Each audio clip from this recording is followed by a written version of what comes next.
मैं सुनबा गांव का रहने वाला हूं, जो रुदौली विधानसभा में पड़ता है। वहां से मैं लखनऊ काम करने के लिए गया। लखनऊ से मैं जो बेलसर पहुंचता हूं तो वहां से लखनऊ से बेलसर तक 40 मिनट में लगता है, और बेलसर से जो मैं अपने गांव के लिए सुनबा जाता हूं तो 1.5 घंटा लगता है।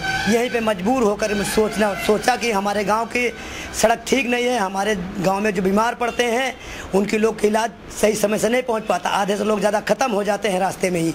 इसलिए मैंने चुनाव लड़ने का फैसला किया। रोज़गार और नौकरी के लिए भागीदारी बनती है, तब तो उसमें मैं पूरी तरह से भागीदारी सरकार में हमारी बनती है। तो रोज़गार और उसके लिए मैं अपने यहाँ कोई फैक्ट्री लगवाने की कोशिश करूँगा कि जिससे हमारे क्षेत्र के भाइयों को नौकरी मिल सके, और रोज़गार के लिए कोई ऐसा एक कुछ लाया जाएगा प्रस्ताव करके कि यहाँ पे मैं अपने भाइयों को रोज़गार दे सकूँ। शिक्षा के बेहतर बनाने के लिए कि अभी शिक्षा हमारे इस खासकर फैजाबाद के गांव में बहुत ही शिक्षा नहीं है, डिग्री कॉलेज नहीं है। हमारी माँ बहनें डिग्री कॉलेज नहीं कर पाती, MBA BA करके कोई फ़ायदा नौकरी नहीं मिलती है।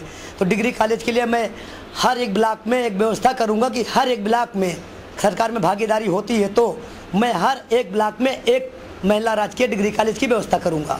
बिजली तो जब तक हमारी भागीदारी नहीं होगी, मैं फर्जी वादा करके जनता का अपने बेवकूफ़ नहीं बनाऊंगा। अगर मेरी भागीदारी बनती है तो मैं बिजली खरीद के ला के यहाँ व्यवस्था करूंगा बिजली सप्लाई करने के लिए।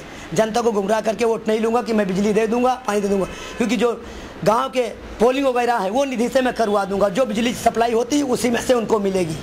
महिला सशक्तिकरण के लिए ये है कि महिला आरक्षण के लिए 50% के बिल कई सालों से पेंडिंग पड़ा हुआ है।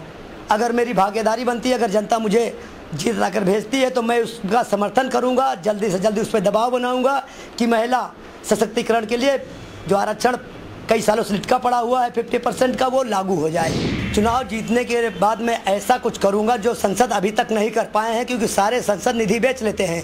मैं निधि का पैसा पूरा एक एक पैसा लगाऊंगा, सड़क पे, खड़ंजा पे, रोड पे, लाइट पे, शिक्षा पे, पूरा पैसा निधि पे लगाऊंगा। जो कि हमारे 20 साल से चारों पार्टियों को, हमारे क्षेत्र के जनता ने चारों पार्टियों के संसद को चुना बारी बारी, मगर किसी संसद ने विकास कार्य नहीं किया।